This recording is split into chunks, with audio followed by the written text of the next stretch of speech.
नमस्कार। इस वीडियो में क्लास 10 सामाजिक विज्ञान इतिहास का दूसरा पार्ट भारत में राष्ट्रवाद का हम रिवीजन करेंगे टाइमलाइन फॉर्मेट में। ये चैप्टर बहुत इंपॉर्टेंट है क्योंकि 75 मार्क्स का जो पेपर है उसमें से 7 नंबर का इस चैप्टर से आने वाला है। तो चलिए शुरू करते हैं। टाइमलाइन मतलब होता है कि घटना को क्रम के अनुसार देखना। ठीक है, हम उसमें देखेंगे घटना से जुड़े हुए व्यक्ति, स्थान और विशेष। तो पहली जो घटना है वो है प्रथम स्वतंत्रता संग्राम। ये 1857 में हुआ था, इसलिए इसे 1857 की क्रांति भी कहते हैं। रानी लक्ष्मीबाई, तात्या टोपे, बेगम हजरत महल, मंगल पांडे, कुंवर सिंह और नाना साहेब इस क्रांति से जुड़े हुए मुख्य लोग हैं। कानपुर, लखनऊ, बरेली, झांसी, ग्वालियर, बिहार में ये क्रांति हुई थी। 1857 की क्रांति से पहले भारत पे एक ईस्ट इंडिया कंपनी का शासन था, लेकिन इस क्रांति के बाद ईस्ट इंडिया कंपनी का शासन खत्म हो जाता है और भारत पर प्रत्यक्ष रूप से ब्रिटिश राज्य आ जाता है। 1857 की जो क्रांति थी वो हालांकि असफल रही, लेकिन इसने भारतीयों में राष्ट्रवाद के बीज बोने जैसा महत्वपूर्ण कार्य किया। 1857 की क्रांति के ठीक 2 साल बाद एक कानून आता है, एक एक्ट आता है जिसे कहते हैं इनलैंड इमिग्रेशन एक्ट, और ये कानून लेके आई थी औपनिवेशिक सरकार यानी कि ब्रिटिश सरकार। औपनिवेशिक सरकार क्या होती है? एक देश जब दूसरे देश पर कब्जा कर लेता है तो जो कब्जा करने वाला देश होता है उसकी सरकार को औपनिवेशिक सरकार कहा जाता है। तो ब्रिटेन ने भारत पे कब्जा किया था, इसलिए ब्रिटेन क्या हो गया? एक औपनिवेशिक सरकार। तो इनलैंड इमिग्रेशन एक्ट 1859 औपनिवेशिक सरकार भारत में लेके आई थी, खास करके असम में। और इसमें क्या था? बागानों में काम करने वाले श्रमिकों को, मजदूरों को बिना अनुमति के बागान से बाहर जाने की अनुमति नहीं थी, यानी कि वो बिना परमिशन के अपने घर भी नहीं जा सकते थे। इनलैंड इमिग्रेशन एक्ट 1859 ने बागानों में काम करने वाले श्रमिकों को बंधुआ मजदूर बना दिया था। अगला हम देखेंगे वंदे मातरम, भारत का जो राष्ट्रगीत है उसकी रचना किसने की? भारत के राष्ट्रगीत वंदे मातरम की रचना बंकिम चंद्र चट्टोपाध्याय ने अपनी पुस्तक आनंद मठ में की थी। तो याद रखना, आनंद मठ किताब है जो जिसे किसने लिखा? बंकिम चंद्र चट्टोपाध्याय में। और इसी किताब में हमारा जो वंदे मातरम गीत है वो लिखा हुआ है। नेक्स्ट, कांग्रेस की स्थापना अंग्रेज रिटायर्ड अफसर एओ ह्यूम ने 1885 में बंबई में की थी। ठीक है, याद रखिए, कांग्रेस की स्थापना 1885 एओ ह्यूम ने की थी। कांग्रेस की हर साल एक बड़ी बैठक होती थी जिसे अधिवेशन कहा जाता था, और इन बैठकों का एक अध्यक्ष चुना जाता था। तो जो व्योमेश चंद्र बनर्जी थे कांग्रेस के पहले अधिवेशन के अध्यक्ष बने। अगला देखो, भारत माता का चित्र 1905 में अविंद्रनाथ टैगोर ने बनाया। इसमें उन्होंने भारत माता को सन्यासी के रूप में दिखाया। उसमें उन्होंने शेर और हाथी भी बनाए थे, जिसमें शेर क्या है? सत्ता। जैसे कि शेर क्या करता है? जंगल का राजा होता है, उसके पास सत्ता होती है, तो शेर सत्ता का और हाथी शक्ति का प्रतीक था। कई बार भारत माता की और जर्मेनिया की तुलना पूछी जाती है, तो याद रखना भारत माता का चित्र अविंद्रनाथ टैगोर ने, जबकि जर्मेनिया का चित्र फिलिप वेट ने बनाया था। जर्मेनिया जर्मन की माता है, और फिलिप वेट ने जर्मेनिया को बलूत के पत्तों का मुकुट पहनाया। बलूत क्या है? क्यों पहनाया? क्योंकि जर्मन में बलूत ताकत का प्रतीक होता। तो याद रखना, अविंद्रनाथ टैगोर ने भारत माता और जर्मेनिया का फिलिप वेट ने चित्र बनाया 1905। उसी साल एक बड़ी घटना होती है बंगाल में। बंगाल उस समय एक बहुत बड़ा प्रांत था, ठीक है, और उसमें आज का आज का जो बांग्लादेश है वो भी था, असम भी था, आपका कुछ बिहार का हिस्सा भी था, पूरा पश्चिम बंगाल था और उड़ीसा भी था। तो उस वक्त जो बंगाल था वो एक बहुत बड़ा प्रांत था, समृद्ध था, पढ़ा लिखा हुआ प्रांत था, और इस क्षेत्र से बहुत सारे क्रांतिकारी आ रहे थे। तो लॉर्ड कर्जन ने एक नया तरीका निकाला, फूट डालो शासन करो।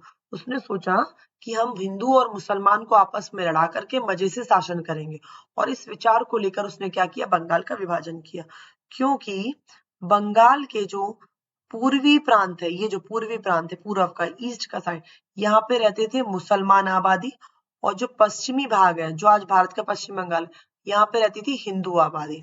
तो उसने बंगाल का 2 हिस्से किए, पूर्वी और पश्चिम में, और बाद में मुसलमानों में बैर के बीच बोल करके अपनी मंशा उसने पूरी की।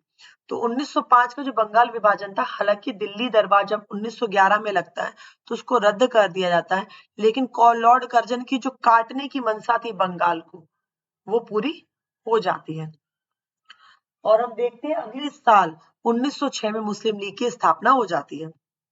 तो जो लॉर्ड कर्जन की जो मंशा थी मुसलमानों और हिंदुओं को लड़ाने की, वो पूरी होती है, और अगले साल हम देखते हैं कि मुस्लिम लीग की स्थापना से हमारे सामने भी आ जाती है। और इसकी स्थापना में मेन रोल किसका था? सलीमुल्लाह खां और आगा खां का। और इसकी स्थापना कहाँ हुई? ढाका में।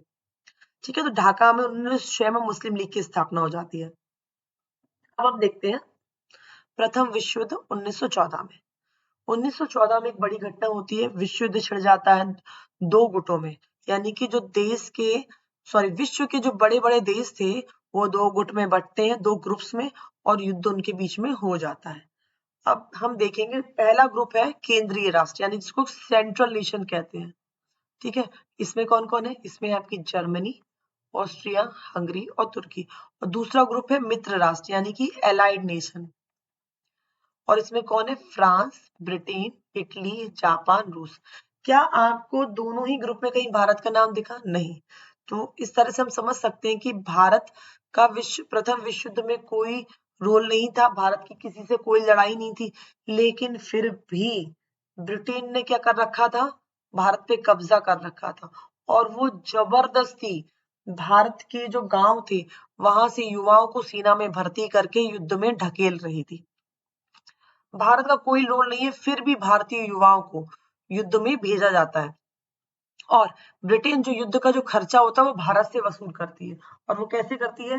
वो भारत में जो सीमा शुल्क बढ़ा देती है, आयकर शुल्क बढ़ा देती है, भू राजस्व कर बढ़ा देती है, और भी कई प्रकार के कर और टैक्स वो भारतीयों पर बढ़ा देती है, जिससे भारतीयों की स्थिति खराब थी और भी ज्यादा खराब होने लगती है। ठीक है, और जो ब्रिटेन है, भारतीय नेताओं की बिना सहमति के, उनसे बगैर पूछे भारत को युद्ध में धकेल देती है। तो हम देखते हैं 1914 में युद्ध शुरू हो चुका है, 2 गुटों में होता है, जिसमें भारत का कोई रोल नहीं है, फिर भी भारतीय युवाओं को जबरन भर्ती की जाती है और बहुत सारे टैक्स उन पर ला दिए जाते हैं।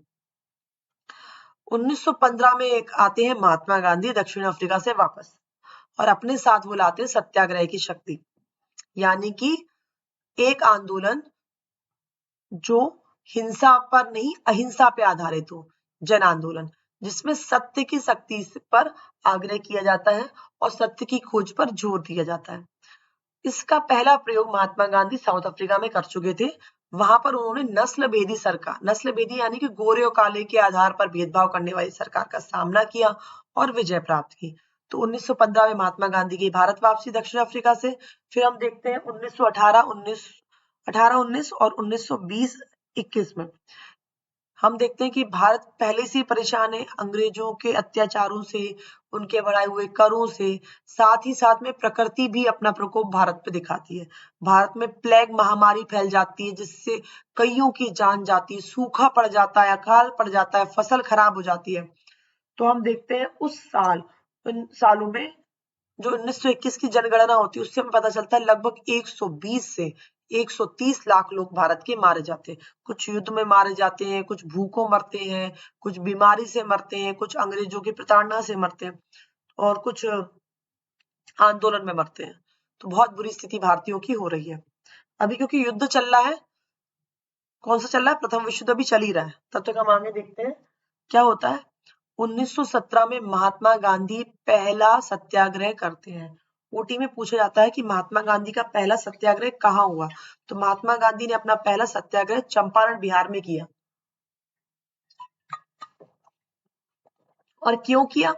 क्योंकि जो अंग्रेज थे वो भारत चंपारण के जो किसान थे उनसे जबरदस्ती कृषि की नील की कृषि करा रहे थे। नील की कृषि से फसल, जमीन होती है वो भी खराब होती है, और उनको ये जो अपनी फसल थी नील की कृषि, उसका पैसा भी नहीं मिलता था, तो वो ये खेती नहीं करना चाहते थे। तो महात्मा गांधी किसानों के साथ मिलकर के चंपारण बिहार में नील कृषि के विरोध में सत्याग्रह करते हैं। तो पहला सत्याग्रह चंपा, नीली चंपा की बहार, याद रखना, पहली नीली चंपा की बहार। तो नीली से नील खेती, चंपा से चंपारण, और बहार से बिहार। भूलोगे नहीं। 1917 में 1917 में फिर वो दूसरा आंदोलन भी करते हैं, सत्याग्रह। आंदोलन नहीं, सत्याग्रह बोलेंगे इसको। 1917 में दूसरा सत्याग्रह होता है उनका, खेड़ा गुजरात में। हमने भी देखा था कि प्लेग महामारी फैली है, फसल खराब हो गई, तो किसानों की बहुत हालत खराब है। तो खेड़ा के जो किसान है वो लगान चुकाने की हालत में नहीं है, तो वो लगान माफ के लिए क्या करते हैं, सत्याग्रह करते हैं, जो कि बाद में सफल रहता है। तीसरा सत्याग्रह महात्मा गांधी का 1918 में, और वो होता है अहमदाबाद में। कहाँ होता है? अहमदाबाद, गुजरात में। और कहाँ करते हैं? सूती कपड़ा मिल में। क्योंकि हमने देखा कि प्लेग महामारी और बहुत बुरी स्थिति हो गई है, मजदूरों की भी स्थिति बहुत खराब है, तो 35% महामारी बोनस की मांग करते हैं, और महात्मा गांधी साथ मिलकर के सत्याग्रह को चलाते हैं। तो 3 सत्याग्रह महात्मा गांधी की याद रखना: चंपारण सत्याग्रह नील के कृषि के विरोध में, खेड़ा सत्याग्रह गुजरात में, लगान माफ के लिए, सूती कपड़ा मिल में क्या होता है, अहमदाबाद की 35% महामारी बोनस के लिए। तीनों इंपॉर्टेंट है। अब हम आगे देखेंगे 1918 में जो युद्ध चल रहा था अभी इस दौरान, वो समाप्त हो जाता है, और इस युद्ध के बाद ब्रिटिश सरकार भारतीयों की स्वशासन की मांग को ठुकरा देती है। यानी कि हम समझते हैं कि जब तक युद्ध चल रहा था तो ब्रिटेन की जो सरकार थी वो शांत थी, कि उसको भारत की मदद चाहिए थी, ठीक है। लेकिन जैसे ही वो युद्ध जीत जाती है तो वो क्या कर देती है, जो भारतीयों की मांग होती है उसको वो ठुकरा देती है, और साथ ही साथ एक बहुत खतरनाक एक्ट, कानून बनाती है, उसे कहते हैं रॉलेट एक्ट। अभी तक तो सत्याग्रह हो रहे थे, तो उन सबको रोकने के लिए। और एक घटना वो यहाँ पे समझो, देखो एक केंद्रीय शक्ति में क्या है, तुर्की। इसको यहाँ पे देखो, ये लोग हार जाते हैं, और जीतते कौन है युद्ध में? मित्र राष्ट्र जीतते हैं, जिसमें आपका ब्रिटेन है। तो ब्रिटेन आपका जीत रहा है और तुर्की आपका हार जाता है। अब इसका क्या भारत पे प्रभाव है वो देखो। तुर्की में मुसलमान आबादी रहती है, और इनके जो सबसे बड़े गुरु हैं, धर्म गुरु, खलीफा मुसलमानों के, मुसलमानों सबसे बड़े धर्मगुरु खलीफा हैं, वो भी कहाँ रहते हैं? तुर्की में। तो ब्रिटेन जीत जाती है, और एक अफवाह फैल जाती है कि जो उनके धर्मगुरु हैं उनके साथ बहुत बुरी संधि की गई है, उनका बहुत अपमान हुआ है। तो जितने मुसलमान हो जाते हैं वो भड़क जाते हैं, और वो क्या उनको लगता है कि ये गलत हुआ। अब जब ब्रिटेन को पता चलता है, और क्योंकि इतने सारे सत्याग्रह भी हो रहे थे भारत में, तो इन सबको दबाने के लिए, सारी राजनीतिक गतिविधियों को कुचलने के लिए सरकार एक कानून लाती है, जिसके तहत वो किसी को भी बिना मुकदमा चलाए 2 साल तक जेल में बंद रखने का शक्ति है। तो याद रखना, इतने सारे सत्याग्रह हो रहे थे और ये भी स्थिति हो रही थी, तो ब्रिटेन क्या अब जीत गई है, वो फुल पावर में, उसको कोई इससे मतलब नहीं है। अब वो अपनी मर्जी और भी बुरी तरह चलाती है, और इसके परिणाम क्या लाई है, वो एक रोलेट एक्ट लाई है 1919 में। 18 में जीती, 1919 में रोलेट एक्ट आ जाता है। कौन लाई है? ब्रिटिश सरकार लाई। क्या करेगी उससे? किसी को भी पकड़ करके वो जेल में डाल देगी। क्यों डालेगी? क्योंकि उसको जो भी राजनीतिक गतिविधियां हैं, जो भी क्रांतिकारी गतिविधियां हैं, उसको वो क्या करना है? कुचलना है, रोकना है। जब ऐसा होता है, रोलेट एक्ट आता है, काला कानून जिसे कहा जाता है, तो महात्मा गांधी उसका भी विरोध करते हैं, और वो शुरू करते हैं रोलेट सत्याग्रह 6 अप्रैल 1919 को। यहाँ याद रखने वाली बात जो है वो याद रखना, अभी तक जितने भी सत्याग्रह हुए थे वो भारत में किसी एक जगह, पंजाब में या गुजरात में, या फिर हम देखते हैं क्या बोलते हैं बिहार में हुई। लेकिन जो रोलेट एक्ट था वो पहला महात्मा गांधी का सत्याग्रह था जो पूरे भारत में उन्होंने किया। इसके बाद क्या बोलते आंदोलन स्थिति और खराब होती है। 10 अप्रैल को पुलिस क्या करती है, जो आंदोलनकारी होती है उन पर गोलियां भी चलवा देती है। और इसके बाद क्या होता है, भारत में मार्शल लॉ लगा देती है। कौन लगा देती है? ब्रिटिश सरकार। मार्शल लॉ में क्या लगा देती है कि वो सेना को कह देती है कि अब आप व्यवस्था संभालो, ठीक है। और वो ब्रिटेन से बहुत ही खतरनाक जो सेना नायक है, जनरल डायर, उसको बुलवाती है। तो अभी 6 अप्रैल देख लिया, 10 अप्रैल देख लिया, अब आगे देखेंगे 13 अप्रैल उसी साल। 13 अप्रैल को क्या होता है, पंजाब में एक बहुत बड़ा त्योहार मनाया जाता है बैसाखी का। तो बैसाखी के त्योहार लोग मिलजुल करके बनाते हैं। तो अमृतसर में एक जलियांवाला बाग है, वहां पे सारे लोग इकट्ठे होते हैं। उनको नहीं पता होता है कि देश में मार्शल लॉ लगा दिया गया है, उन्हें इस बारे में नहीं पता था, क्योंकि थोड़ा सा देहाती क्षेत्र पड़ जाता है। तो वहां पे लोग इकट्ठे होते हैं त्योहार मनाने के लिए। जनरल डायर को ये बात पता चल जाती है, वो अपनी पुलिस को लेकर के अंधाधुंध गोलियां चलवाते हैं, कई सारे लोगों की जान जाती है, जिसमें छोटे बच्चे बूढ़े सब शामिल है। तो एक बहुत बड़ा नरसंहार होता है, बहुत बड़ा हत्याकांड होता है, कई सारे लोग खून से लथपथ है, पूरा जो भी जिसने भी देखा उसकी रूह कांप जाती है। लेकिन जनरल डायर इतना क्रूर है कि वो कहता है कि मैंने कुछ नहीं किया, मैं तो सिर्फ सत्याग्रहों में दहशत फैलाकर उनको नैतिक प्रभाव उत्पन्न करना चाहता हूँ।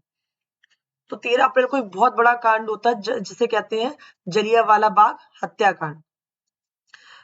इसके बाद क्या होता है, जो असहयोग आंदोलन शुरू होता है, महात्मा गांधी शुरू करते हैं इसके विरोध में, साथ ही साथ में खिलाफत आंदोलन शुरू होता है।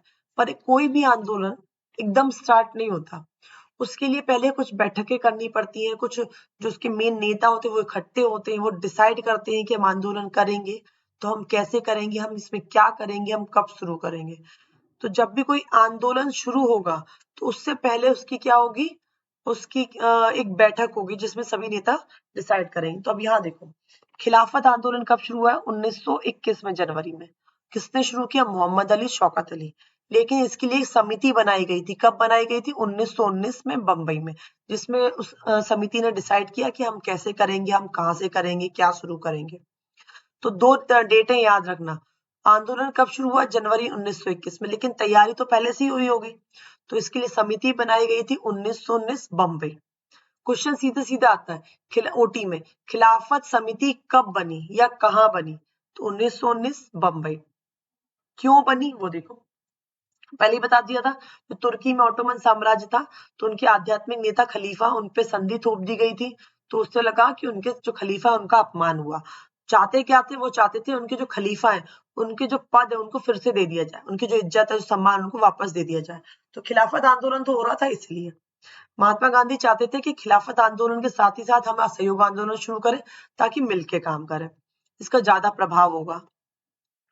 तो महात्मा गांधी जनवरी 1921 में खिलाफत आंदोलन के साथ ही असहयोग आंदोलन शुरू करते हैं। लेकिन इसके लिए भी एक परमिशन लेनी पड़ेगी सारे नेताओं की, बैठक होती है पहले से। तो वो कब होती है, 1920 में। 1920 में कांग्रेस के नागपुर अधिवेशन में असहयोग आंदोलन को स्वीकृति मिलती है।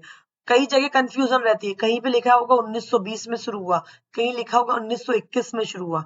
तो याद रखना, 1920 में स्वीकृति मिली थी कि हम शुरू करेंगे, लेकिन शुरू किया कब, जनवरी 1921 में। 20 में सभी ने बैठा, डिसाइड किया, सब अपने अपने क्षेत्र में जाते हैं, प्रचार करते हैं, और फिर कब शुरू करते हैं, एक साथ मिलकर के, जनवरी 1921 में, पूरे भारत में।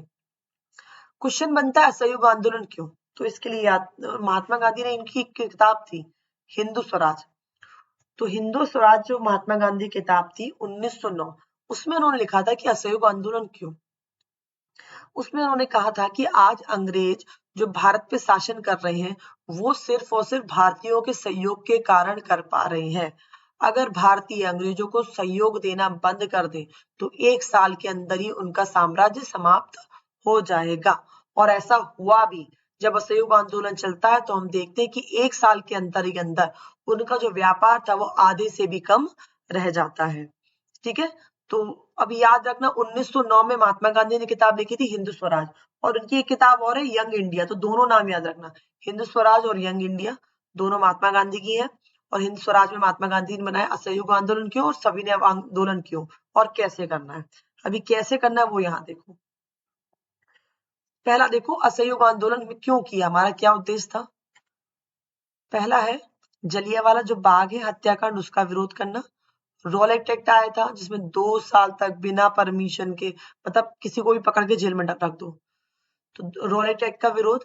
फिर ब्रिटिश सरकार की वादा खिलाफी, उसका विरोध। और स्वराज की प्राप्ति। तो ये था हमारा कारण कि हमने क्यों शुरू किया।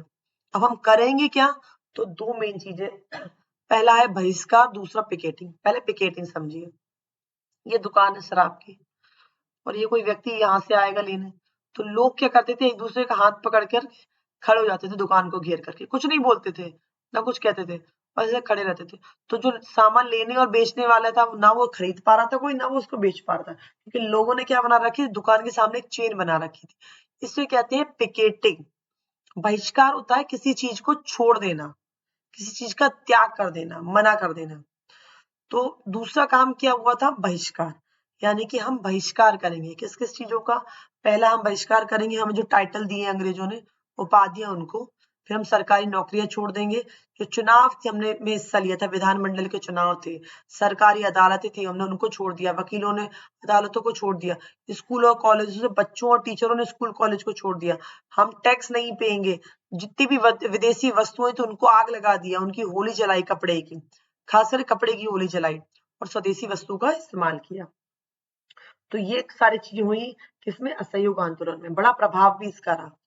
अब ये आंदोलन बहुत महत्वपूर्ण था। पहला क्यों, पहला पॉइंट ये, क्योंकि भारत का पहला राष्ट्रीय आंदोलन था जिसमें किसी पंजाब ने अकेले हिस्सा नहीं लिया, या किसी झांसी ने हिस्सा नहीं लिया, या किसी बिहार ने हिस्सा नहीं लिया, पूरे भारत का आंदोलन था, प्रथम राष्ट्रीय आंदोलन, पहली बात। दूसरी बात, कि जब ये आंदोलन हो रहा था तो लोगों को पता चल रहा था कि अंग्रेज हमारे संग क्या कर रहे हैं, क्या गलत कर रहे हैं। देखो लोग है ना, अपनी अपनी आजादी के लिए, अपने क्या बोलते हैं, अपने अधिकारों के लिए लड़ रहे हैं, तो हमें भी खड़ा होना चाहिए। तो ऐसे राजनीतिक चेतना इस आंदोलन से लोगों के मन में आई। दूसरी बात, कांग्रेस दल की नीतियों में बदलाव। अभी तक क्या था, कांग्रेस जो था वो अंग्रेजों के खिलाफ कुछ नहीं बोलता था, उनके खिलाफ कुछ नहीं करना। लेकिन पहली बार बहुत बड़े स्तर पे अंग्रेज ने अपनी क्या विरोध, किसको, अंग्रेजी अफसरों को, अंग्रेजों को दिखाया। और सबसे इंपॉर्टेंट बात कि ये अहिंसात्मक आंदोलन था, यानी कि इसमें हिंसा का इस्तेमाल नहीं हो गया। हम बड़ी विनम्रता से, शांति से इस आंदोलन को करेंगे। अब आगे देखिए, हमने देखा ये आंदोलन चलता है और हम देखते हैं बहुत ज्यादा लोगों में उत्साह है, लोगों ने स्कूल छोड़ दिया, कॉलेज छोड़ दिया, वकीलों ने वकालत छोड़ दिया, चुनाव में जो लोग जीत गए उन्होंने चुनाव छोड़ दिया कि हम नहीं लड़ेंगे। और इसका बहुत बड़ा प्रभाव रहता है, एक साल में जो व्यापार होता है वो आधे से कम रह जाता है, बड़ी हलबली खलबली मच जाती, क्या करें क्या नहीं करें। इसको बहुत ज्यादा दमन करने की सरकार कोशिश करती, कैसे भी करके रोका जाए। लेकिन एक घटना हो जाती है, और वो घटना क्या है, चौरी चौरा कांड। और चौरी चौरा कांड कहाँ होता है, गोरखपुर उत्तर प्रदेश में होता है, चौरी चौरा नामक जगह की, 5 फरवरी 1922 को। होता क्या है लेकिन इसमें, इसमें क्या होता है, जो आंदोलनकारी जा रहे होते तो पुलिस उस पर गोली चला देती है। पुलिस गोली चला देती है, जो आंदोलनकारी होते हैं वो उन पुलिस वालों को पकड़ करके जिंदा जला देते हैं। महात्मा गांधी की जब ये बात पता चलती है तो वो आंदोलन को समाप्त कर देते हैं, या फिर हम कहें स्थगन कर देते हैं, रोक देते हैं। अब एकदम से लोग आंदोलन में टूट पड़े हैं, घर छोड़ करके सब कुछ। एकदम से उनको पता चलता है कि आंदोलन बंद हो गया तो एकदम निराश हो जाते हैं। उनको लगता है कि अब क्या करें, अभी तो हम अपनी आजादी के लिए लड़ रहे थे, अपने देश के लिए लड़ रहे थे, अब क्या करें। तो एक अधिवेशन होता है किसका, कांग्रेस का अधिवेशन होता है। कहाँ होता है, जगह याद रखेंगे, बिहार में, गया में। कहाँ पे, जो गया कहाँ है, बिहार में। और कब होता है, 1922 में। जब वही 1922 में समाप्त हुआ ना फरवरी में, तो ये समाप्त हो गया, अब शांत होते लोग। तो उसी साल की बात है, 22 में। ज्यादातर ना दिसंबर में अधिवेशन होते हैं, ज्यादातर, सभी नहीं, ज्यादातर। ठीक है, फिर हम देखते हैं कांग्रेस का अधिवेशन गया बिहार में। यहाँ पर क्या होता है, चित्तरंजन दास ये कहते हैं कि अब क्या करें, अब हमको चुनाव में हिस्सा ले लेना चाहिए। और हिस्सा लेकर हमें क्या करना चाहिए, कि जो ब्रिटिश सरकार की जो नीतियां हैं, जो हमारे विरोध में नीतियां बना रही हैं, उसका हमें विरोध करना चाहिए और सुधार की वकालत करनी चाहिए। ठीक है, हमें चुनाव में हिस्सा लेकर के हमें जीतना चाहिए, और फिर हमें अपनी जनता के लिए काम करना चाहिए। लेकिन कांग्रेस क्या कर देती है, परिषद चुनाव में जो लड़ने के लिए क्या कर देती है, मना कर देती है कि हम इसमें हिस्सा चुनाव नहीं लड़ेंगे। चित्तरंजन दास क्या करते हैं, वो कहते हैं तो क्या करोगे, फिर कुछ नहीं करोगे तो कुछ तो करना ही है। तो फिर वो क्या कर देते हैं, त्याग पत्र दे देते हैं। 1 जनवरी 1923, अब याद रखना 22 में घटना हुई है। उन्होंने क्या कहते हैं कि अब ये बंद हो गया, असहयोग आंदोलन तो बंद हो गया, तो हम क्या करें, अब चुनाव में हिस्सा लें। लेकिन दिसंबर 1922 में जो कांग्रेस का अधिवेशन होता है उसमें कांग्रेस मना कर देती है कि हम हिस्सा नहीं लेंगे। तो फिर चित्तरंजन दास कांग्रेस को छोड़ देते हैं, और फिर अगले साल जाकर के वो क्या करते हैं, अपनी खुद की पार्टी बना लेते हैं, और उसको कहते हैं स्वराज पार्टी। ठीक है, कहाँ बनाते हैं, इलाहाबाद में, 1 जनवरी 1927। और उनके साथ कौन होता है, मोतीलाल नेहरू भी होते हैं। चित्तरंजन दास को देशबंधु भी बोलते हैं, याद रखना। तो अभी तक हमने जितना पढ़ा उसको एक बार रिवीजन कर लेते हैं। पहला पॉइंट, फिर हम आगे बढ़ेंगे। पहला पॉइंट देखेंगे, प्रथम स्वतंत्रता संग्राम। 1857 में यानी कि 1857 में। फिर उसके 2 साल बाद इनलैंड इमिग्रेशन एक्ट 1859, बागानों में काम करने वाले बिना परमिशन के नहीं जाएंगे। वंदे मातरम बंकिम चंद्र चट्टोपाध्याय ने आनंद मठ में। कांग्रेस की स्थापना ईओ ह्यूम ने 1885 में। भारत माता का चित्र रविंद्रनाथ टैगोर ने। बंगभंग लॉर्ड कर्जन ने किया था हिंदू मुसलमानों की एकता को तोड़ने के लिए। मुस्लिम लीग की स्थापना 1906 में सलीमुल्लाह खां आगा खां ने ढाका में की। प्रथम विश्व युद्ध शुरू होता है 1914 में, जिसमें जो दुनिया होती है 2 गुटों में बढ़ जाती है, केंद्रीय राष्ट्र और मित्र राष्ट्र। भारत का कोई रोल नहीं है, लेकिन क्योंकि ब्रिटेन ने भारत पे कब्जा किया है तो जबरदस्ती भारत को युद्ध में खदेड़ देती है। 1915 में महात्मा गांधी दक्षिण अफ्रीका से वापस आते हैं और 1918, 1919, 1920 और 1921 में प्लेग महामारी फैलती है, अकाल पड़ता है, फसल खराब होती है। फिर महात्मा गांधी 3 सत्याग्रह करते हैं। चंपारण सत्याग्रह 1917 नील की खेती के विरोध में। फिर खेड़ा सत्याग्रह 1917 में लगान माफ के लिए। और 1918 में महात्मा गांधी अहमदाबाद की सूती कपड़ा मिल में बोनस के लिए, महामारी बोनस के लिए सत्याग्रह करते हैं। फिर हम देखते हैं 1918 में प्रथम विश्व युद्ध समाप्त होता है और जो ब्रिटेन जीत जाता है और भारत के लिए और आक्रामक हो जाता है। 1919 में एक बहुत ही खतरनाक काला कानून आता है जिसे रोलेट एक्ट कहते हैं। 2 साल तक बिना मुकदमा किसी को भी जेल में डाला जा सकता था। महात्मा गांधी इसका विरोध करते हैं। 6 अप्रैल को 1919 में रोलेट सत्याग्रह लेके आते हैं और बाद में उसके कारण मार्शल लॉ लागू हो जाता है, मतलब सेना का शासन हो जाता है। इसके बाद हम देखते हैं 13 अप्रैल 1919 को जलियांवाला बाग कांड होता है और जनरल डायर इसमें इसका दोषी है। फिर हम देखते हैं जनवरी 1921 में 2 आंदोलन एक साथ शुरू होते हैं, खिलाफत आंदोलन, असहयोग आंदोलन। खिलाफत आंदोलन के लिए एक समिति बनाई जाती है, खिलाफत समिति, 1919 बंबई में। और असहयोग आंदोलन की जो स्वीकृति होती है वो 1920 के नागपुर अधिवेशन से मिलती है। महात्मा गांधी की 2 किताब, हिंदू स्वराज, यंग इंडिया। 1909 में महात्मा गांधी हिंदू स्वराज में असहयोग आंदोलन क्यों करना है उसके बारे में भी लिखते हैं। फिर हम देखते हैं 5 फरवरी 1922 को चौरी चौरा कांड होने के बाद असहयोग आंदोलन रुक जाता है। 1 जनवरी 1923 को चित्तरंजन दास और मोतीलाल नेहरू मिलकर के स्वराज पार्टी की इलाहाबाद में स्थापना करते हैं। हमने यहाँ तक देखा। अब हम आगे देखेंगे इसके आगे क्या होता है। वीडियो थोड़ा बड़ा हो जाएगा लेकिन एक में सारे पॉइंट्स क्लियर हो जाएंगे, ठीक है। और नहीं हो तो व्हाट्सएप आप मैसेज कीजिए तो देखेंगे। और अगर ठीक लगे तो चैनल पे सब्सक्राइब कर सकते हैं आप लोग, अगर उपयोगी लगता है आपको तो लाइक भी कर सकते हैं। चलिए पॉइंट नंबर 23, अवध किसान आंदोलन। जब असहयोग आंदोलन के लिए महात्मा गांधी तैयारियां कर रहे थे और हम देखते हैं कि 1919 में जलियांवाला कांड हुआ है, तो ऐसे और भी बहुत सारे आंदोलन भारत में उस समय चल रहे थे, जिसमें एक है अवध किसान आंदोलन। अवध में कौन था? राम। अवध में कौन आएगा? राम। तो अवध किसान आंदोलन किसने शुरू किया? सन्यासी बाबा रामचंद्र ने 1920 में। यहां हम जानते हैं जो सन्यासी बाबा रामचंद्र थे वो फिजी से लौट के आए हैं। भारत, फिजी एक देश है, वहां से भारत लौट के आए। कब लौट के आए? 1918 में लौट के आए। कहां से? फिजी से। और फिजी क्यों गए थे? क्योंकि उनको भेजा गया था, किसके तौर पे? गिरमटिया मजदूर बना करके। तो हम ऐसे समझ सकते हैं कि जो बाबा रामचंद्र थे वो फिजी में गिरमिटिया मजदूर के तौर पे काम करते थे। 1918 में ही भारत वो वापस आए और जब वो भारत आते तो वो देखते हैं कि जो तलुकदार है, जो जमींदार है, वो किसानों से बहुत ज्यादा टैक्स वसूल रहे हैं, बहुत ज्यादा लगान वसूल रहे हैं और उनसे बेगार भी कराते हैं। बेगार मतलब होते फ्री में काम, बिना पैसों के काम करवा रहे हैं, बहुत कम। तो ये जो अवध किसान आंदोलन था वो अंग्रेजों के खिलाफ नहीं बल्कि तालुकदारों और जमींदारों के खिलाफ था, ठीक है। और इस दौरान क्या होता है, इनकी किस तरह से किया होता है, इसका एक तरीका होता है नाई धोबी व्यवस्था बंद। अगर नाई धोबी व्यवस्था बंद आता है तो याद रखना अवध किसान आंदोलन से इसका संबंध है। जमींदार और तालुकदारों के खिलाफ ये आंदोलन होता है। जब ये आंदोलन हो रहा होता है तब जवाहरलाल नेहरू को भी पता चलता है और वो भी आते हैं और वो आकर के अवध किसान सभा का गठन करते हैं, ठीक है। अब हम आगे देखेंगे गिरमिटिया मजदूर क्या होता है।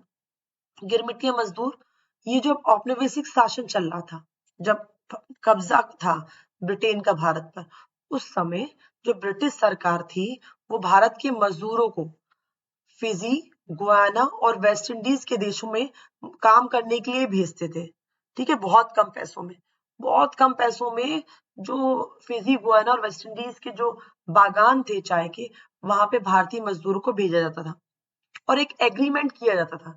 ये जो एग्रीमेंट था, इसी शब्द को बाद में गिरमिटिया बन गया। तो ये गिरमिटिया मतलब वो मजदूर जो दूसरे देशों में भारत से भेजे जाते थे बागानों में काम करने के लिए। अगला पॉइंट देखो, उग्र गुरिल्ला आंदोलन। क्वेश्चन से ही इसका आंसर आप याद रखना। गुरिल्ला कौन होते हैं? बंदर, बड़े बड़े वाले बंदर। तो वो कहाँ रहते थे? जंगल में। तो याद रखना ये जंगल से संबंधित होगा। और उग्र लगा है, उग्र मतलब गुस्सा। तो गुस्से में लोग क्या करते हैं? हथियार उठा लेते हैं। तो उग्र गुरिल्ला आंदोलन क्या होगा? जंगल से संबंधित आंदोलन होगा। ये कहाँ हुआ? ये हुआ था आंध्र प्रदेश की गुड़ेम पहाड़ियों में। गुड़ेम पहाड़ियां जो है वहां पर हुआ था। कहाँ के? आंध्र प्रदेश की। और इसके लीडर कौन थे? इसके लीडर थे अल्लरू सीताराम। अब याद रखना, जो अवध है, अवध में होंगे सिर्फ रामचंद्र, लेकिन जो जंगल था, गुरिल्ला कहाँ मिलेंगे? जंगल। तो जंगल में सीताराम दोनों गए थे, ठीक है, सीताराम दोनों जंगल में गए थे। तो ऐसे हिंट दिमाग में रखना। तो जो उग्र गुरिल्ला आंदोलन था, जंगल से संबंधित था। इसके नेता थे अल्लूरी सीताराम राजू। ये जो आदिवासी लोग थे वो इनको ईश्वर का अवतार मानते थे। वो मानते थे कि ईश्वर के अवतार है। ये बहुत सारी बीमारियां भी ठीक कर लेते थे। और एक बात याद रखना, अल्लूरी जो सीताराम थे वो गांधी जी को बहुत मानते थे। किसको मानते थे? गांधी जी को। और उनकी जो दो चीजें थी, एक थी खादी पहनो और दूसरी शराब छोड़ने को, नशा छोड़ने को। तो इन दोनों का वो बड़ा समर्थन करते थे। पर वो गांधी की अहिंसावादी नीति का विरोध करते थे। यानी कि वो हथियारों के साथ लेकर के उन्होंने अंग्रेजों का सामना किया। किया भी क्यों? कोई भी आदमी ऐसे थोड़ा ना मरने चला जाएगा। हुआ क्या, जो आदिवासी होते जंगल में रहते हैं, वहीं पर वो लकड़ियां लेकर के, जंगल की चीजों को लेकर के, जानवरों को मार करके अपना जीवन यापन करते हैं। लेकिन अंग्रेजों ने एक नया कानून निकाला जिसे कहा नया वन कानून। क्या कहा? नया वन कानून। इसके तहत उन्होंने आदिवासियों को जंगल से निकाल दिया। ना वो अपने जानवरों को जंगल में चरा सकते थे, ना वहां से लकड़ियां बीन सकते थे, ना वहां पे दवाई और फल फूल बीन सकते थे। ये तो किया ही साथ उन्होंने क्या किया, अंग्रेजों ने उनसे बेगार भी करवाया, यानी फ्री में काम। तो फिर इसके बाद जो आदिवासी थे उनके सामने सिवाय हथियार उठाने के कोई चारा नहीं बचता। तो बहुत 2-3-4 साल तक ये गुरिल्ला आंदोलन चलता है। बाद में 1924 में राजू को पकड़ के फांसी दे दी गई जाती है। और आज भी जो आदिवासी लोग हैं गुड़ेम की पहाड़ियों को, वो अल्लूरी सीताराम राजू को ईश्वर का दूत ही मानते हैं। तो ये दो आंदोलन हमने देखे, एक अवध किसान आंदोलन रामचंद्र, और ना उग्र गुरिल्ला जंगल सत्याग्रह जो आंदोलन है, वो कहाँ से, हम सत्याग्रह नहीं कहेंगे, इसे आंदोलन नहीं कहेंगे, उग्र गुरिल्ला आंदोलन, उसमें कौन थे? सीताराम। अब हम वापस आ जाते हैं और हम देखते हैं 1928 में हम पहुंच जाते हैं। यहाँ पे हम देखते हैं कि साइमन कमीशन भारत आया। साइमन कमीशन क्या है? तो यहाँ समझो, कमीशन क्या होता है? अ, कई सारे लोगों का एक ग्रुप होता है जो किसी चीज पे काम करता है। तो ये जो साइमन कमीशन था, ये 7 लोगों का ग्रुप था। कितने लोगों का? 7 लोगों का। ये सारे के सारे अंग्रेज थे। और इसका जो हेड था, 6 तो सदस्य हो गए, एक हेड हो गया, यानी कि अध्यक्ष कह लें या चेयरमैन कह लें। तो वो कौन था? साइमन। साइमन एक व्यक्ति का नाम था, ठीक है, साइमन व्यक्ति का नाम था जिसके नाम पे एक कमीशन बना। वो वो कहाँ बना? ये देखो, वो बना नवंबर 1927 को ब्रिटेन में। किसने बनाया? टोरी सरकार ने। टोरी कौन था? ब्रिटेन का प्रधानमंत्री। जैसे हमारे मोदी सरकार होती, ऐसी वहां पे टोरी सरकार। तो नवंबर 1927 में बना और वो भारत आता है। वहां से, ब्रिटेन से भारत कब आता है? फरवरी 1928 को आता है, ठीक है, फरवरी 1928 को भारत आता है। अब क्या होता है, क्यों आता है, वो समझो पहले। ये जो साइमन कमीशन था, भारत आ रहा था वो ये देखने के लिए कि जो अंग्रेजों ने भारतीयों के लिए कानून बनाए वो सही है कि नहीं, कि उनमें कुछ सुधार की जरूरत है। भारतीय विरोध करते हैं, क्यों करते हैं? क्योंकि इसमें 7 अंग्रेज थे। वो चाहते थे अगर आप भारतीयों के लिए कानून की जांच करने आए तो इसमें एक आध भारतीय भी होनी चाहिए, ताकि ये जो जांच है वो निष्पक्ष हो सके, है ना, इसमें कोई भेदभाव ना हो। लेकिन सातों उसमें क्या होते हैं? अंग्रेज होते हैं। तो भारतीय इसका विरोध करते हैं। और जब भारतीय विरोध कर रहे थे तो पुलिस क्या करती है, पुलिस के हमले में लाला लाजपत राय की क्या हो जाती है, मौत हो जाती है। तो याद रखना, लाला लाजपत राय की मौत साइमन कमीशन के विरोध के दौरान आती है, बहुत आता है किसकी ना मौत होती है, तो लाला लाजपत राय की मौत हो जाती है। अब क्या होता है, जो बाल गंगाधर तिलक है, सुभाष चंद्र बोस है और जो जवाहरलाल नेहरू है, वो बहुत उग्र रूप में आ जाते हैं। तब यहाँ पे लॉर्ड जो इरविन है, वो दो घोषणाएं करते हैं। एक कहते हैं कि भारत को हम डोमिनियन स्टेटस देते हैं, यानी कि स्वशासन देते हैं, भारत खुद से शासन करे। लेकिन कब देते हैं, कब नहीं देंगे, ये कुछ नहीं कहते, कब से शुरू करेंगे, नहीं, सिर्फ वो इतना कह देते हैं गोलमाल, ताकि माहौल शांत हो जाए कि भारत को हम डोमिनियन स्टेटस देते हैं।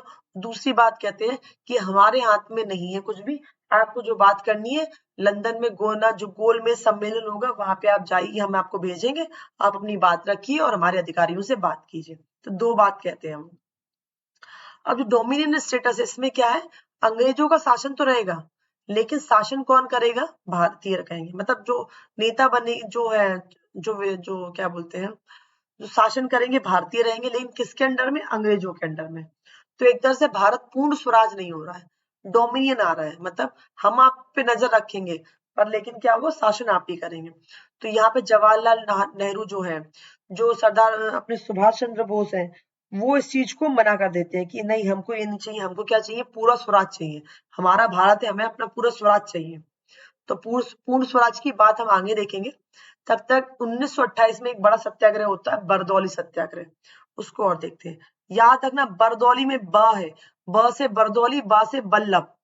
तो ये बरदौली सत्याग्रह महात्मा गांधी ने नहीं किया था, एक सत्याग्रह, ध्यान रखना, सत्याग्रह में आप महात्मा गांधी लाए। बरदौली सत्याग्रह सरदार वल्लभ भाई पटेल ने किया था। किसने किया, सरदार वल्लभ भाई पटेल ने गुजरात में किया। क्यों किया, क्योंकि जो प्रांत की सरकार थी उसने 22% टैक्स बढ़ा दिया था। बाद में आंदोलन होता है, लगता है सरकार को ये गलत है, तो फिर वो कम करके 6% कर देती है। और ये जो आंदोलन बहुत सफल रहता है, महिलाएं खुश होकर के वल्लभ भाई पटेल को सरदार की उपाधि देती है। तो इसी सत्याग्रह के दौरान वल्लभ भाई पटेल को सरदार की उपाधि मिलती है। अब हम आगे देखेंगे। अभी हमने देखा था कि जब इरविन ने यहाँ पे डोमिनियन स्टेटस दिया था, ये जो डोमिनियन स्टेटस, यहाँ देखिए, कलर चेंज कर लेते हैं, एक मिनट रुकिए, यहाँ देखिए, ये जो डोमिनियन स्टेटस दिया था, तो जो सुभाष चंद्र बोस और जवाहरलाल नेहरू क्या है, इसके विरोध में आते हैं। वो कहते हैं हमको डोमिनियन स्टेटस नहीं चाहिए, हमको पूर्ण स्वराज चाहिए। तो हम देखते हैं अगली साल कहाँ पे, 28 में आया था, दिसंबर 1929 में किसका अधिवेशन होता है, लाहौर अधिवेशन होता है। कौन सा अधिवेशन हो रहा है, लाहौर में। यहाँ पे ये बहुत इंपॉर्टेंट है, ये वाला अधिवेशन, तो इसको अच्छे से समझो। ये जो 29 नंबर का पॉइंट है, ये बहुत इंपॉर्टेंट, लाहौर अधिवेशन होता है। कहाँ होता है, रावी नदी के किनारे लाहौर में होता है, जो अब पाकिस्तान में पड़ती है। वो दिसंबर 1929 में अध्यक्ष बनते जवाहरलाल नेहरू। दो मेन चीजें, एक होती पूर्ण स्वराज, कहा ये, हाँ ये रहा, पूर्ण स्वराज की मांग होती है। दूसरा वो कहते हैं कि जो 26 जनवरी आएगी, इसको हम अपना स्वतंत्रता दिवस मनाएंगे। तो दो बातें, पूर्ण स्वराज, 26 जनवरी को हम स्वतंत्रता दिवस मनाएंगे। लाहौर अधिवेशन था कांग्रेस का 1929 में हुआ था, अध्यक्ष जवाहरलाल नेहरू। ये सारे पॉइंट याद कर लो, ओटी में आते आते हैं। अब देखो, महात्मा गांधी कहते हैं कि हमको तो पूर्ण स्वराज चाहिए, हम आंदोलन करेंगे। तो महात्मा गांधी उनसे कहते हैं रुक जाओ, हमें एक बार बात कर लेने दो शांतिपूर्ण तरीके। फिर क्या आंदोलन होते हैं, फिर कई सारे लोगों की जान जाती है, स्थिति बहुत खराब हो जाती है। तो वो तो कहते हैं कि नहीं नहीं, हम तो पूर्ण स्वराज करेंगे। तो महात्मा गांधी कहते हैं एक बार मुझे बात कर लेने दो। तो महात्मा गांधी क्या करते हैं, 11 मांगे लेकर के खत लिखते हैं। ये दिसंबर की बात हो गई, ये दिसंबर की। 26 जनवरी को क्या बन जाता है ना, स्वतंत्रता दिवस बनता है। फिर 31 जनवरी को महात्मा गांधी लेटर लिखते हैं लॉर्ड इरविन को। और लेटर लिख रहा है महात्मा गांधी, और ये लेटर नहीं था, पत्र नहीं था, एक अल्टीमेटम था, एक चेतावनी देते हैं वो ये कहते हैं कि हमारी अगर ये 11 मांगे नहीं मानी गई, कितनी तारीख तक, तारीख याद रखना, 11 मार्च तक हमारी बातें नहीं मानी गई, तो कांग्रेस सविनय अवज्ञा आंदोलन शुरू कर देगी। इरविन कहते हैं अरे ठीक है, कौन क्या, और महात्मा गांधी कुछ वैल्यू देते हैं, और वो क्या कर देते हैं, शर्तें मानने से मना कर देते हैं। उन्हें महात्मा गांधी ने क्या कहा कि अगर 11 मार्च तक हमारी मांगे नहीं मानेंगे तो हम क्या शुरू कर देंगे, सविनय अवज्ञा आंदोलन शुरू कर देंगे। और इरविन मना कर देते हैं तो 11 मार्च हो जाती है। तो महात्मा गांधी 12 मार्च से शुरू कर देते हैं। क्या शुरू कर देते हैं? दांडी यात्रा या नमक यात्रा के नाम से। उन्होंने 12 मार्च से क्यों शुरू करी ये भी आपको पता होना चाहिए, क्योंकि 11 मार्च तक का महात्मा गांधी ने टाइम दिया था। ठीक है, और मांगे नहीं मानी जाए तो महात्मा गांधी 12 मार्च को शुरू करते थे दांडी यात्रा या नमक यात्रा। और 12 मार्च 1930 को महात्मा गांधी की जो यात्रा शुरू होती है उसमें उनके साथ 48 वॉलेंटियर भी होते हैं। और वो कहां से कहां तक चलते हैं? साबरमती अपने आश्रम से शुरू करते हैं और पहुंचते हैं दांडी तक। दांडी समुद्र किनारे जो जगह है वहां पहुंचते हैं। ये कितनी लंबी यात्रा थी? 240 मील की यात्रा थी। हर पर डे 10 किलोमीटर चलते थे। तो कितने दिन में पहुंचेंगे? 24 दिन में पहुंचते हैं। ठीक है, और कब पहुंचे वो? 6 अप्रैल 1930 को पहुंचे। और वहां जाकर के उन्होंने क्या किया? समुद्र का पानी उबाला, नमक बनाया और नमक कानून तोड़ा। यहाँ पर एक याद रखना, नमक कानून क्यों तोड़ा उन्होंने? नमक ही क्यों लिया उन्होंने?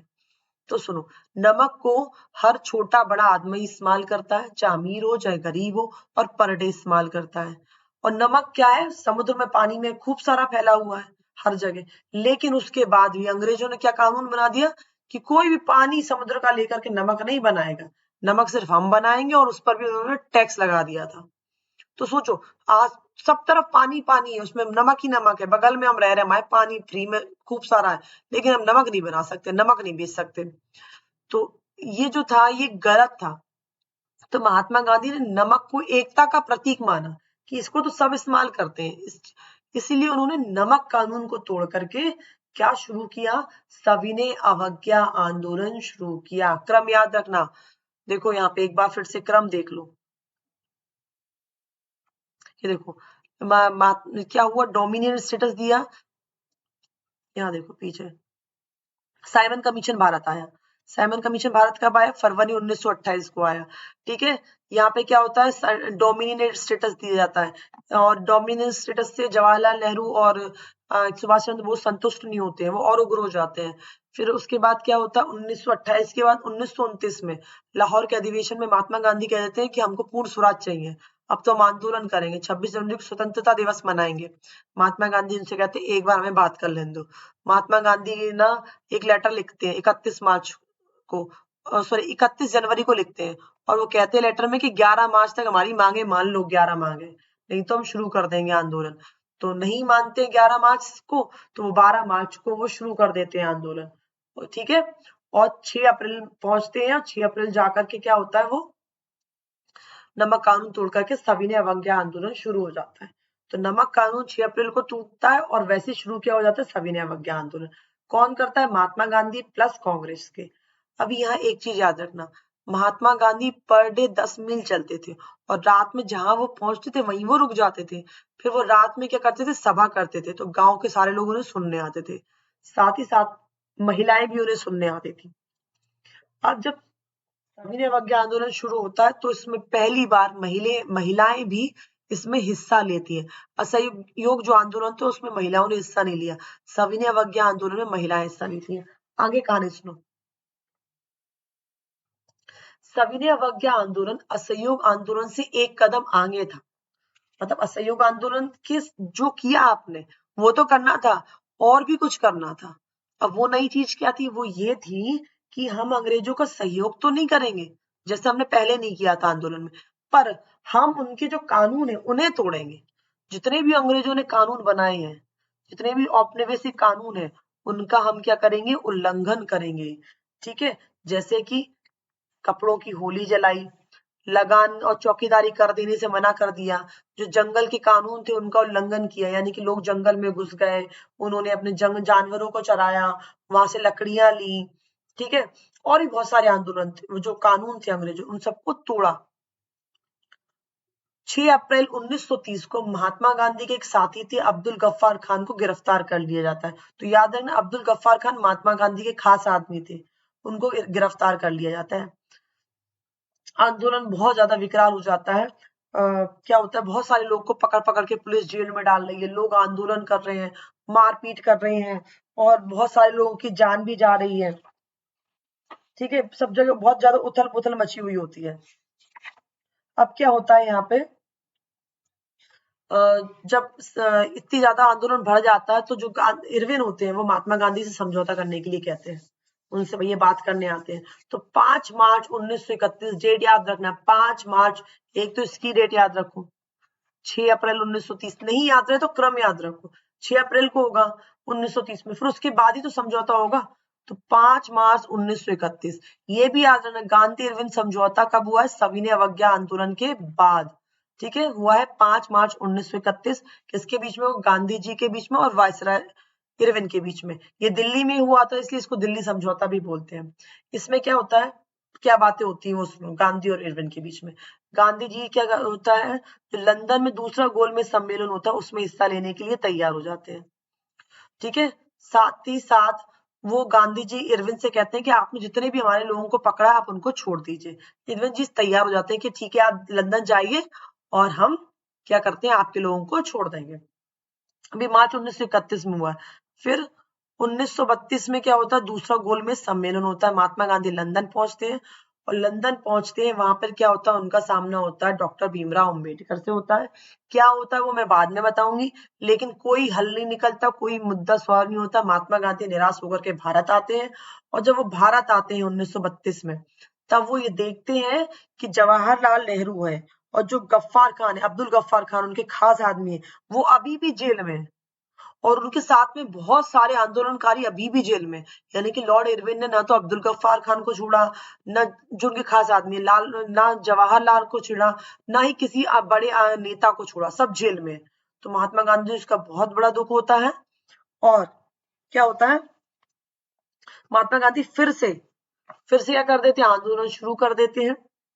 आंदोलन शुरू कर देने के बाद क्या होता है, यहाँ पे जो अंग्रेज होते हैं वो कांग्रेस को गैर कानूनी घोषित करते थे। महात्मा गांधी को भी पकड़ करके यरवदा की जेल जो होती है, पुणे में जो यरवदा जेल है, पुणे में यरवदा जेल है, उसमें उनको भी कैद कर देते हैं। और क्या होता है, ये आंदोलन धीरे धीरे लेकिन क्या हो जाता है, स्लो पड़ जाता है, क्योंकि लोग अब दोबारा से उतनी स्पीड से नहीं जुड़ते और 1934 में हम देखते हैं इसकी स्पीड बहुत धीमी पड़ जाती है। आगे देखो, ये सब यहाँ चल रहा है, इसके साथ में कुछ क्रांतिकारी गतिविधियां भी हो रही हैं, तो उनको भी हम थोड़ा सा देख लेते हैं। एक है HSRA। HSRA, HSRA का फुल फॉर्म है हिंदुस्तान सोशलिस्ट रिपब्लिक आर्मी। यहाँ पे भैया आर्मी तैयार हो रही है अब, और ये आर्मी छोटी मोटी आर्मी, बहुत मजबूत आर्मी होती है। इसमें बहुत सारे जो क्रांतिकारी होते हैं वो इसमें आके जुड़ते हैं। यानी कि जिन लोगों को लगता है कि महात्मा गांधी के तरीके से हमको आजादी नहीं मिलेगी, हमको हथियार को उठाना पड़ेगा, अंग्रेजों को यहाँ से ना मार के, डरा के, धमका के भगाना पड़ेगा, तभी काम चलेगा। तो इस तरह से जो सोच वाले लोग हैं, वो क्रांतिकारी लोग क्या होते हैं, इस तरह के संगठन से जुड़ते हैं। ये जो संगठन है 1928 में बना। कब बना, 1928 में। जब लाला लाजपत राय की मौत हो जाती है तो उनको लगता है कि अब हमें कुछ करना होगा, ठीक है। लाला लाजपत राय की मौत के बाद 1928 में भगत सिंह, जतिन दास, अजय घोष, जो दिल्ली का फिरोजा शाह कोटला मैदान है, वहां पर ये अपनी आर्मी बनाते हैं। और ये क्यों बनाते हैं, क्योंकि ये क्रांतिकारी संगठन है और उनको लगता है कि हमको हथियारों से संघर्ष करना होगा ब्रिटिश राज्य को समाप्त करने के लिए। इसी के परिणाम स्वरूप क्या होता है, जो लेजिस्लेटिव असेंबली होती है यानी कि विधानसभा, ठीक है, उसमें भगत सिंह और बटुकेश्वर दत्त अगली साल जाके क्या कर देते, बम पटकते हैं। बम का उद्देश्य किसी की जान लेना नहीं था, वो सिर्फ धमाका करना चाहते थे, उन्हें डराना चाहते थे। और वो बम पटक करके भागते नहीं, वहीं खड़े रहते हैं, पुलिस उनको पकड़ लेती है। बाद में जाकर के भगत सिंह, राजगुरु, सुखदेव को 23 मार्च 1931 को फांसी दी जाती है। भगत सिंह के कुछ फेमस जो लाइन है वो यहाँ पे देख लो, उनकी जो कोटेशन है, उन्होंने ये कहा था कि हम क्रांतिकारी हैं लेकिन हम बम और पिस्तौल की उपासना नहीं करते। जब आदमी किसी तरह से नहीं सुन रहा है तो हमें अपनी बात सुनाने के लिए इस्तेमाल किया, तो हम बम और पिस्तौल की उपासना नहीं करते। दूसरा था, क्रांति का जो है, जो आंदोलन है, जो क्रांति है, वो मानव जाति का जन्मजात अधिकार है, इसे कोई छीन नहीं सकता। इसके बाद उन्होंने ये भी कहा था, क्रांति की पूजा वेदी, वेदी मतलब हवन पे हम अपना यौवन, यौवन मतलब हम अपनी जवानी को नैवेद्य, नैवेद्य मतलब हवन सामग्री के रूप में लाए हैं। यानी कि जो हवन हो रहा है उसमें हम अपनी जवानी, अपनी खुद की आहुति देते हैं। तो ये इनके फेमस कोटेशन थे, इसमें से पेपर में आ जाता है, पूछते हैं। अभी देखिए बहुत सारे जो उद्योगपति हैं वो भी असहयोग आंदोलन में अपना योगदान देते हैं, ठीक है। और क्योंकि वो चाहते हैं कि एक ऐसा देश हो जहां पर वो अच्छे से व्यापार कर सकें, चीजें आसान हो उनके लिए। तो दो संगठन बनते हैं जिसे जनरली याद रखने के लिए। 1920 में बनता है भारतीय औद्योगिक व्यवसायिक कांग्रेस, और फिर बनता है 1927 में भारतीय वाणिज्य एवं उद्योग परिसंघ, फिक्की, जो अभी भी है। ये तो जल था। अब वापस आ जाते हैं कहाँ पे, 1932 में, जब महात्मा गांधी कहाँ गए थे, और द्वितीय गोलमेज के लिए गए थे, तो वहां हमको भीमराव अंबेडकर मिलते हैं, तो वहीं वापस आते हैं। तो जो डॉक्टर भीमराव अंबेडकर हैं, जिन्होंने हमारा संविधान का निर्माण किया, उन्होंने एक संगठन बनाया था, दलित वर्ग संगठन। इसमें ये जो संगठन था दलित लोगों का संगठन था, क्योंकि उनके साथ बहुत ज्यादा दमन हो रहा था, उनके साथ बहुत शोषण हो रहा था, इसलिए वो अपने आप को कहते थे कि हम दमित वर्ग हैं, डिप्रेस्ड क्लास है। और उन्होंने इसी नाम से अपना क्या बनाया, संगठन बनाया। भीमराव अंबेडकर दलितों के विकास के लिए, उनकी उन्नति के लिए, उनकी भलाई के लिए काम करना चाहते थे।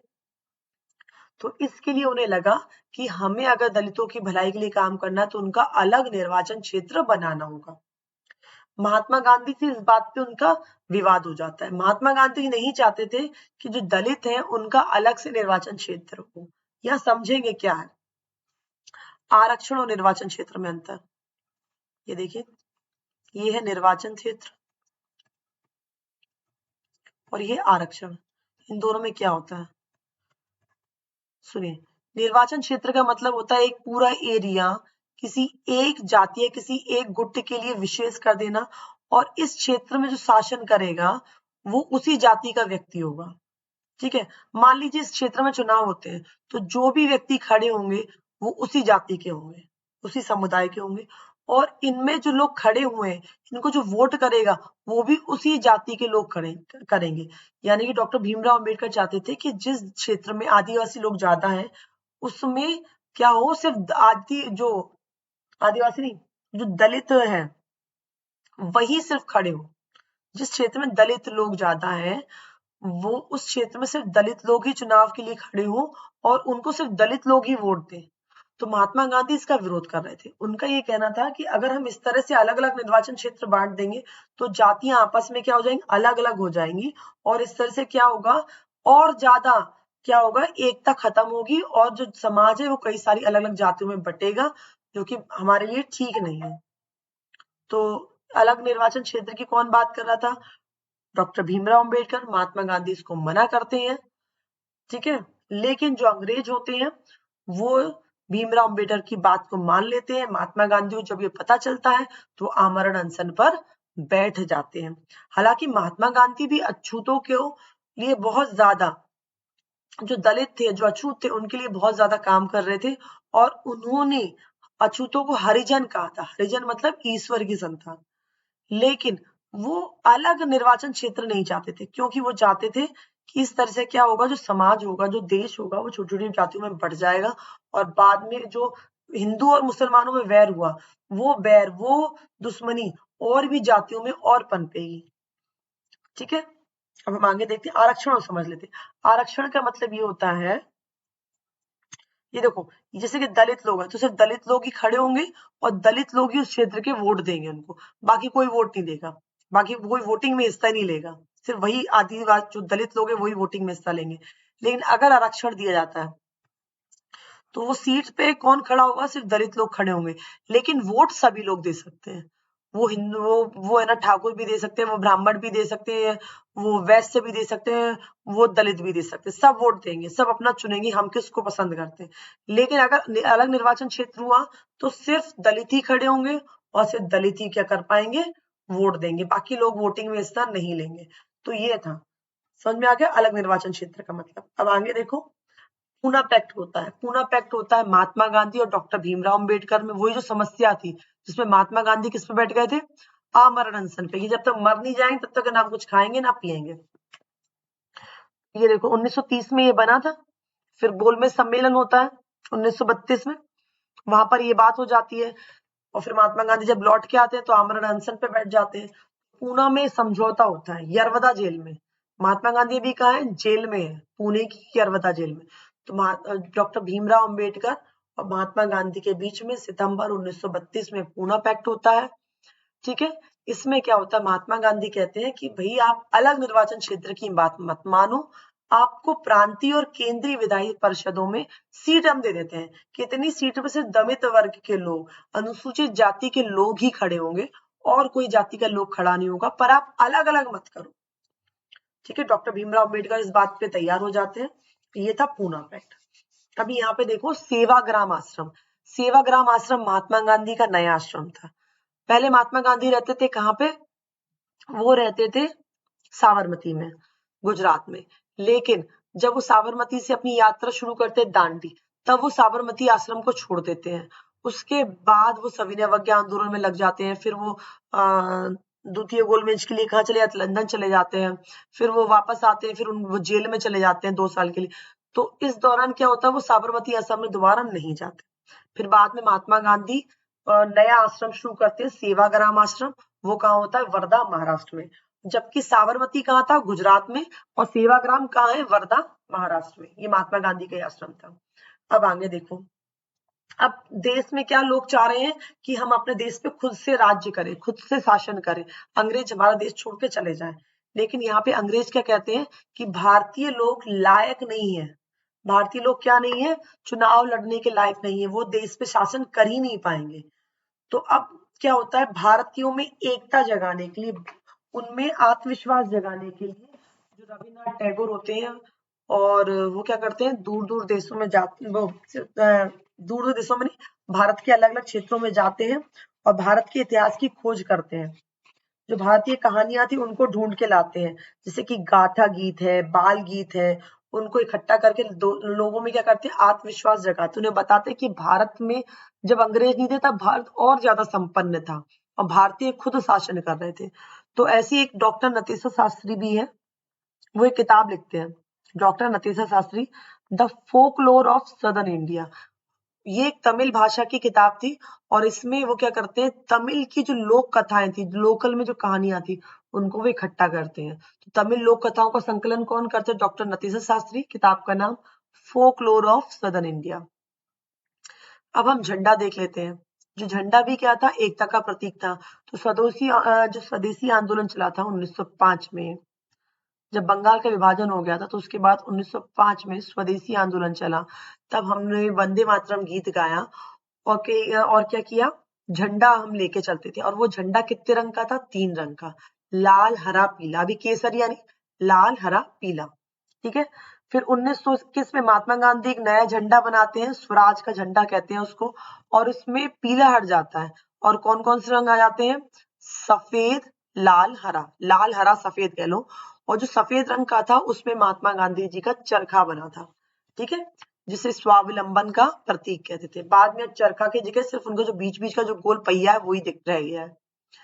आगे देखेंगे, इसके बाद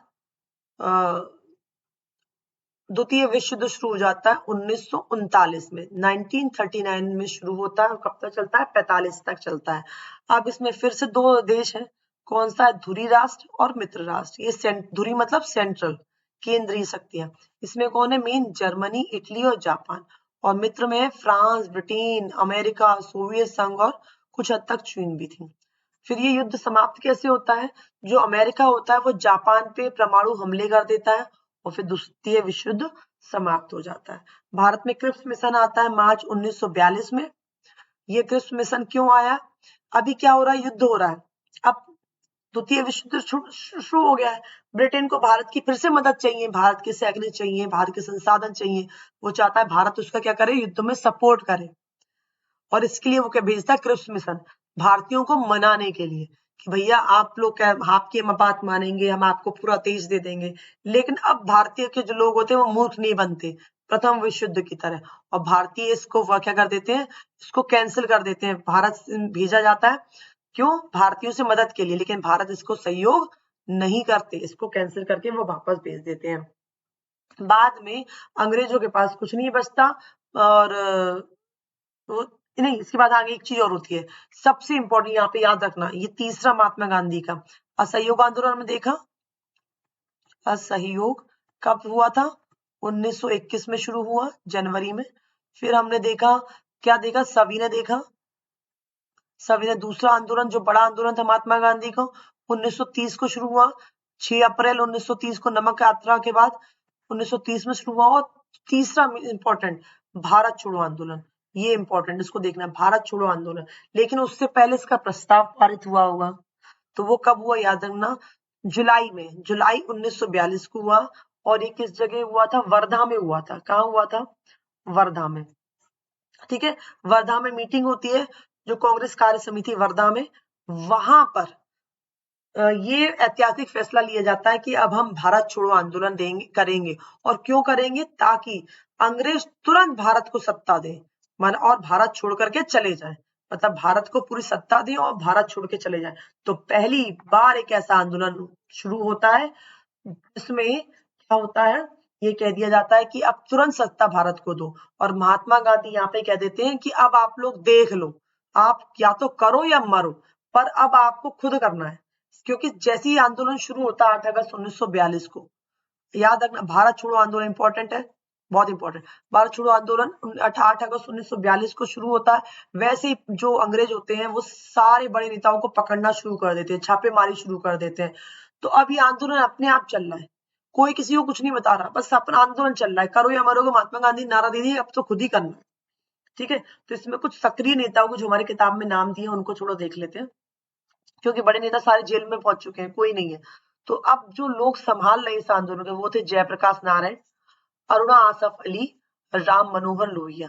ये बहुत बड़ा योगदान देते हैं भारत छोड़ो आंदोलन में। और बहुत सारी हमारी जो बहनें हैं, जो हमारी महिलाएं हैं, वो अंडरग्राउंड होकर के, छुप करके, और रेडियो पे लोगों को न्यूज देती हैं कि भैया इस तरह से आंदोलन करना है, हमें ये करना है, उनको जागृत कर रही हैं। ठीक है, कुछ मेन नाम देख लेते हैं। बंगाल से, नेट पे प्लीज इनके बाद में नाम सर्च करना, इनकी जो जीवनी वो भी देखना। मातंगिनी हाजरा बंगाल से, असम से कनकलता बरुआ, और उड़ीसा रमा देवी। ये कुछ 3 महिलाओं के नाम भी हमारी किताब में दिए, तो इनके नाम भी थोड़ा सा आप लोग देख लीजिए। पूछते हैं कि इसके कहाँ से थी और इसका किस आंदोलन में संबंध था। ठीक है, और 15 अगस्त 1947 को स्वतंत्रता का अधिनियम पारित होता है। भारत 2 भागों में विभाजित होता है, लॉर्ड माउंटबेटन। ठीक है, ये हम देखते हैं यहाँ पर। और अंत में हम देखेंगे सामूहिक अपनेपन का भाव। भारत में सामूहिक अपनेपन का भाव किन किन चीजों से आया, क्वेश्चन आ जाता है, इसलिए मैंने डाल दिया।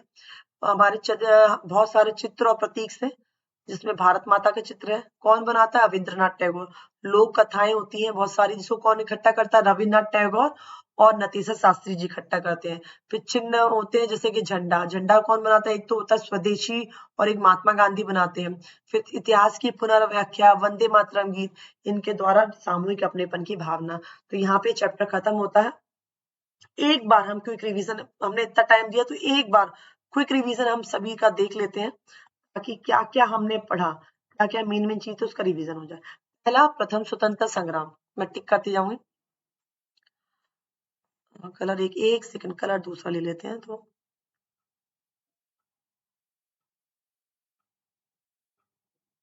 हाँ, तो पहला प्रथम स्वतंत्रता संग्राम, फिर हमने देखा इंलैंड इमिग्रेशन एक्ट, फिर वंदे मातरम, कांग्रेस की स्थापना, ह्यूम ने, भारत माता का चित्र रविन्द्रनाथ टैगोर ने, बंगाल विभाजन लॉर्ड कर्जन ने, मुस्लिम लीग कहा हुआ था?